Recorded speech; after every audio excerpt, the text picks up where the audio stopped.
So it may be a day or two later when this video actually comes out, but I'm actually making this on Martin Luther King's birthday.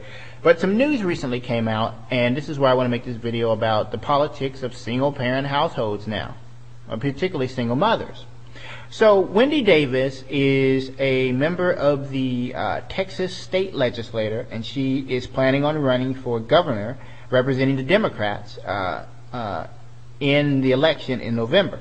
So she's planning on being the central person who will represent the party, the front runner, and who will go against, I don't know who her opponent will be. I know that Rick Perry has been in there for 3 terms, and I guess they don't have term limits there, so he could be running again, or there could be somebody else coming in to run as a Republican against whoever the ultimate Democratic candidate is. I don't know that she's secured it yet, but it seems like she's kind of already the front runner among Democrats to actually be the representative.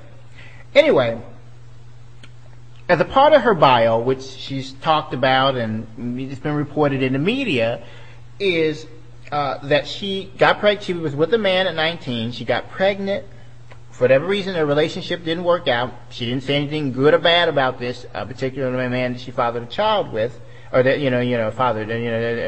that she mothered a child with. She was the mother, but she says she ended up on public assistance for a while.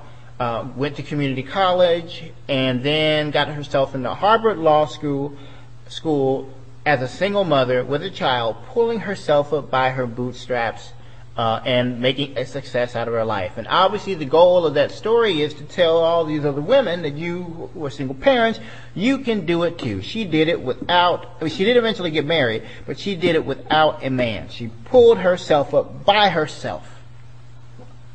Well, the truth is something far in between, very different than what she said. Yet she did get pregnant at that age, and the relationship didn't work out with the man, but she was only a quote-unquote, if you want to say, on her own for about a couple months. Then she moved back home in with her mother and her parents, so to speak. She went to community college, so that means she had help and support to take care of her child, from the family, and I'm guessing she was getting money or child support or something from the father, but she had help. And then she found another man in which she got married to. And then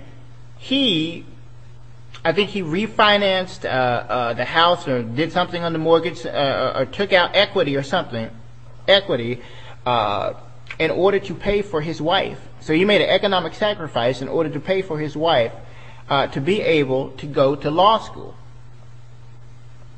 So she lied. So she wasn't the single mother who, struggled and pulled herself up by her bootstraps. She was a woman that had all these helping hands, including a husband, who made an economic sacrifice for her to be able to go to law school. Sacrifice meaning that, you're going to put yourself in more debt all over again, or more debt so that she can afford it. It's like over couple hundred some $1,000s, to go to law school, particularly Harvard Law.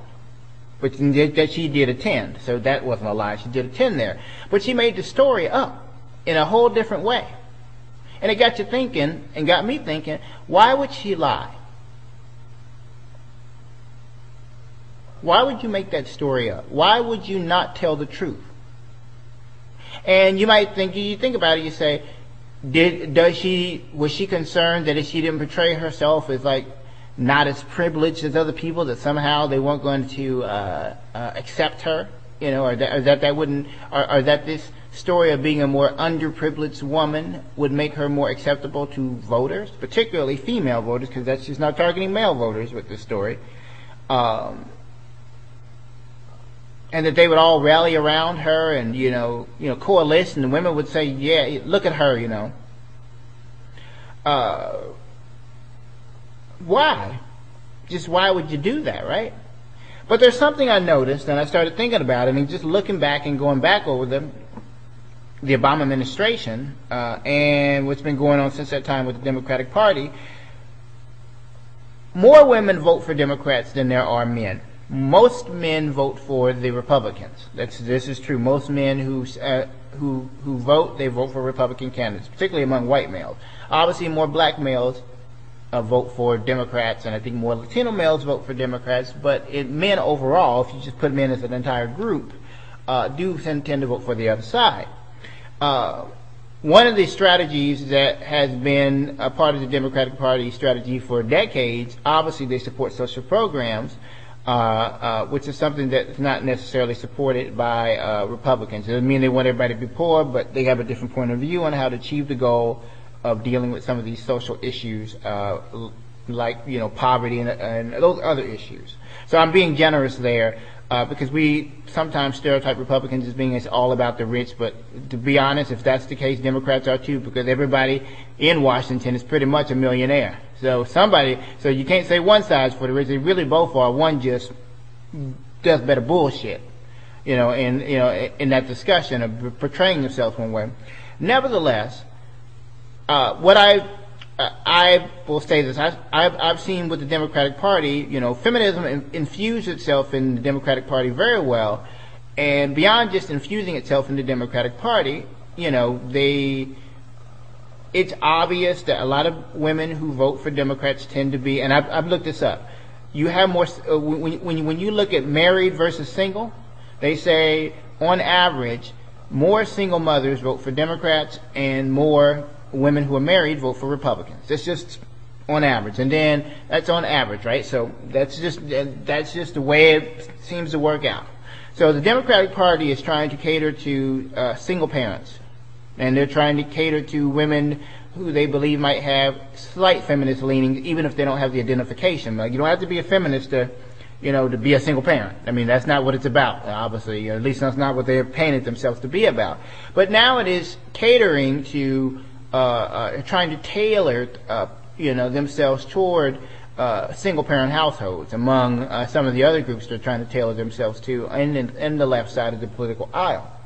So that's what I believe leads her to make up this kind of story, is because this is kind of a strategy that the Democratic Party is pushing, and been pushing more and more, is to target single parents, who are mostly single women, pretty much to say so, as a targeted voter. And so this is why such a thing like this happens. This is why you fudge it, you fib a story. It plays well among the feminists, and it plays well among many women, or at least it would play well among many women until the story was revealed. I don't know how a lot of women will respond to it, but the reality is politicians have voters figured out. They've got black voters figured out, but they've got women voters figured out.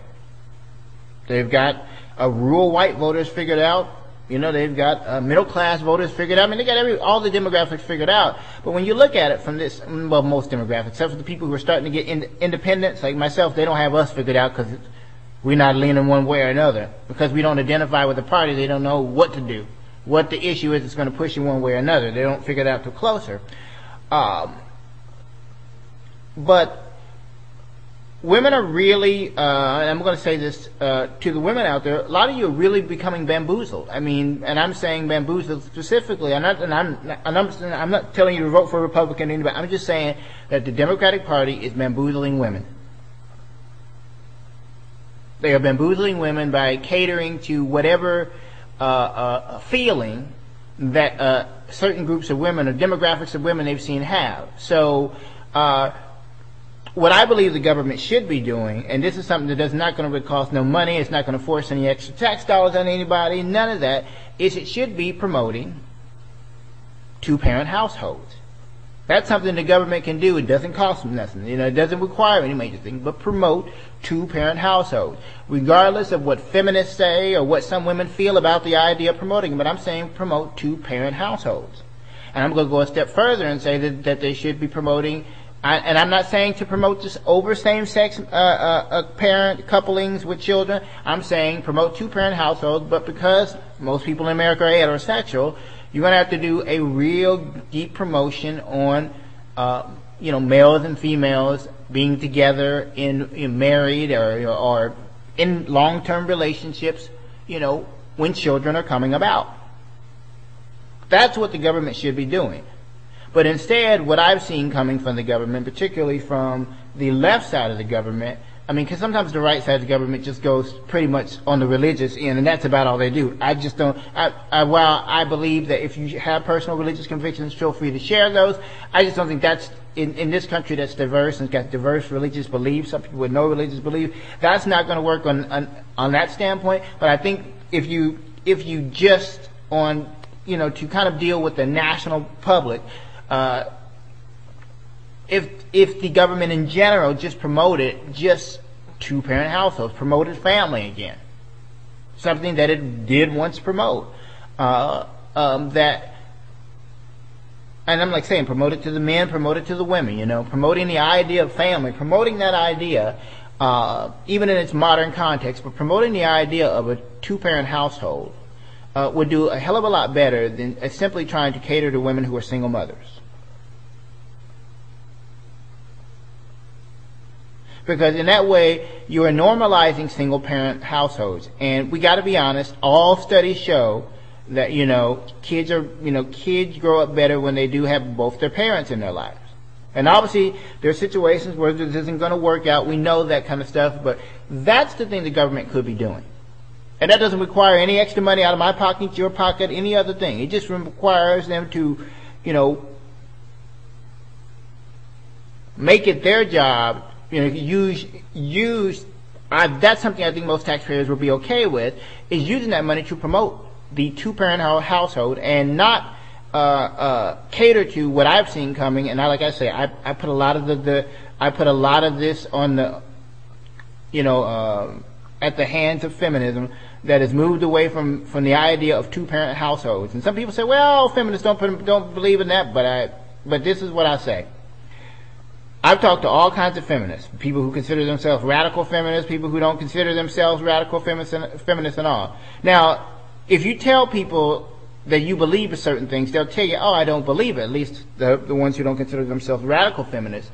But if you just broach the topic in a different way, and this is how I like to do certain things because I don't like to reveal everything, I'll just say something and see if they agree with it as if I believe it. So I'll say, yeah, if I believe it. So I'll mention things like if I believe it. And if I say it as if I believe it, I've just never come across a woman who was a feminist, or even a male feminist who didn't, for various issues, various topics, that are feminist strongholds, that they didn't seem to come to an agreement on that topic. That when you mentioned it as if you believed in it, they believed it too. They agreed with it. Very few issues I've ever seen. So I say, those of you out there, approach a feminist or someone who may be feminist leaning. Don't approach them in a way as if you're already saying, well, I heard you believe in this. No, just talk about it as if you believe in it and see if they agree. Now, if they disagree, then you've got somebody who may or may not be a feminist, or may be a feminist, but maybe has a little bit more common sense going on about things than somebody who disagrees with it. And some people don't even have to be feminists to have this agreement, but I talk about that agreement. First thing I asked was about where, the home for, in child court, where should the child be? You ask women that, feminists or not, ask them that and get your answer. That's the starting point. Anyway, that's what I got to say on this. Love to hear your comments on it. Goodbye.